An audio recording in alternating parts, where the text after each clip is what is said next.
इस तेज़ रफ्तार दुनिया ने सब कुछ बदल के रख दिया है।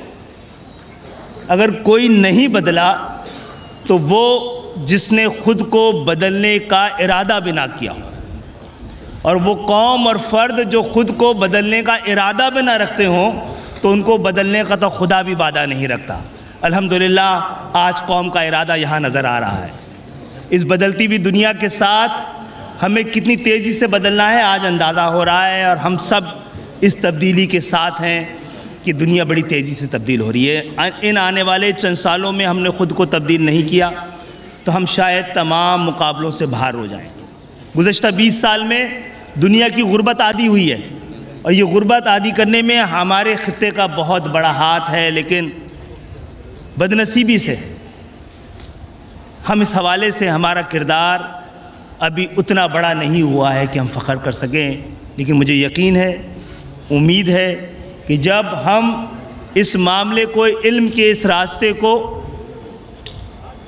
जहाद बनाकर, इमरजेंसी लगाकर करना शुरू करेंगे तो ज़रूर कामयाबी होगी। आप धूप में बैठे हैं, हम साए में बैठे हैं, आप रोशनी में बैठे हैं, हम अंधेरे में बैठे हैं, तब्दीली आप लाएंगे। सच्चाई मंजिल भी है और मंजिल तक पहुंचने का रास्ता भी, और सच्चाई की, इसीलिए सच्चाई की तलाश और जुस्तजू भी सच्ची होनी चाहिए, और यही तरक्की याफ्ती सच्चाई है, यही साइंस है, यही इंफॉर्मेशन टेक्नोलॉजी है, यही आर्टिफिशियल इंटेलिजेंस है। बहुत बहुत शुक्रिया।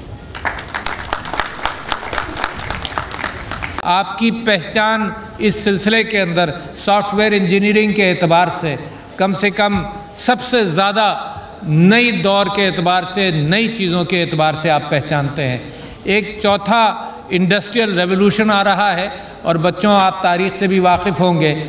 पहला इंडस्ट्रियल रेवोल्यूशन था स्टीम इंजन के एतबार से, जो आपने सुना होगा, स्टीम ने वो एनर्जी प्रोवाइड की, लोहा और सरिया बना जिसके ज़रिए कंस्ट्रक्शन हुआ। ये बहुत बड़ा इंडस्ट्रियल रेवोल्यूशन था जो 18वीं सदी के अवाखिर के अंदर शुरू हुआ और मुसलसल उससे आगे बढ़ता गया। फिर दूसरा इंडस्ट्रियल रेवोल्यूशन था जिसके अंदर बिजली आई,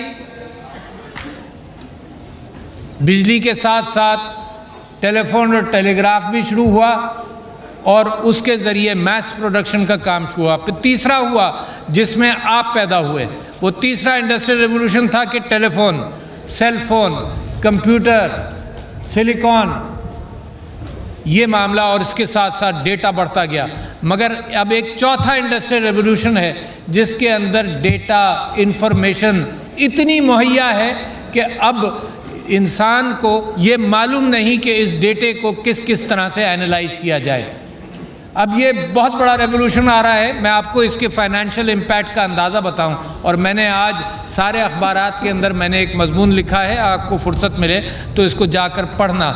इसका इम्पैक्ट अभी मेरे ख़्याल से चंद 100 बिलियन डॉलर्स का है, और उम्मीद ये की जा रही है कि 2022 तक और 2023 तक ये 20-25 बिलियन 2022 तक और 2025 तक 3 ट्रिलियन डॉलर हो जाएगा। और लोग कहते हैं कि 2030 तक इसका इम्पैक्ट तकरीबन 30 या 40 ट्रिलियन डॉलर होगा। तो ये बहुत बड़ी तब्दीली आ रही है। इसके अंदर मैं चाहता हूँ कि ये जो ट्रेन शुरू हुई है इसके अंदर पाकिस्तान का नौजवान आज कदम रखे, और वो नौजवान आप हैं।